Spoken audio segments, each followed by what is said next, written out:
Welcome.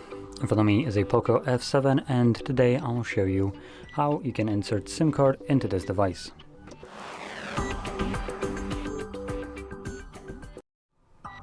So before you get started, you will want to grab a SIM ejector like this one, which will come provided with a device in the box, but if you can't find it, you could use a paperclip, straighten out one of the ends and it should work just as well. Now once you have either one of those, you can then pop out the tray, which is located at the bottom of the phone, right over here. So grab your two, push it in there, and you can see that the tray pops out enough for you to pull it out. On the tray, you have space for two SIM cards. You can place one on each side.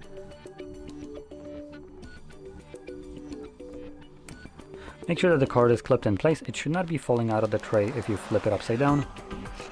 And then just pop it back into your phone. And that's all you need to do.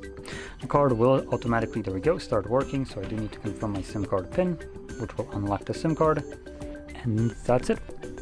So, if you found this very helpful, don't forget to hit like, subscribe, and thanks for watching.